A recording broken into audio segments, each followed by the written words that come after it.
what side of the diamond of faith does Enoch show us? Well, again, Enoch represents a life of faith that, look at Enoch's 2 things. Number 1, is set apart from the world around it.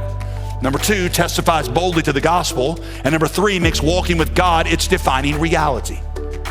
Regardless of your profession or your age or anything else about you, those 3 phrases should describe your life. Do they? Listen, I want to tell you, we have an entire generation abandoning faith because they are signing God's name to checks and promises that God himself never made. Faith is not a blank check that gets God to do whatever your heart desires in life. Our faith is the certainty and assurance that God will do as God has promised, as he sees that we are trusting him to do it. Not getting God to do our biddings and fulfill our desires. So it's really important for you to understand about faith.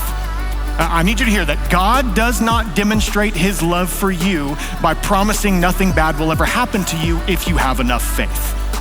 No, Romans 5:8 says that God demonstrated his own love for us in this, that while we were yet sinners, Christ died for us.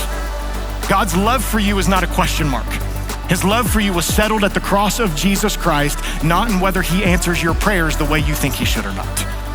So that's what faith is not. Y'all, Noah, for all of his flaws, was a person of great faith because Noah believed God could, instead of his eyes and his feelings. Number 2, he feared God more than his community. Number 3, he acted rather than argued. And number 4, he condemned the world rather than sought its approval. And the writer of Hebrews wants us to imitate that faith because you see, listen, in our day, in our city right now, we're all in the exact same position as Noah. Yeah, you gotta give up a lot to come to follow Jesus. Have I made that clear? You gotta give up everything. Everything. Like Abraham, you gotta walk away from all of it. At least you gotta walk away from control of all of it.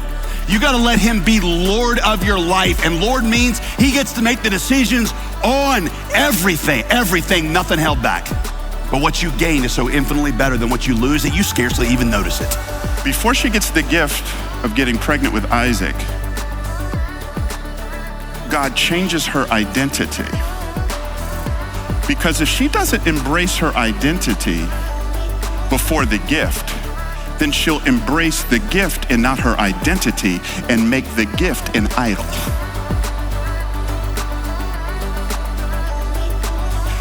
Some of the reasons why we haven't experienced what we're believing God for is God knows if I give it to you before you've really embraced who you are in me, you will make that thing an idol.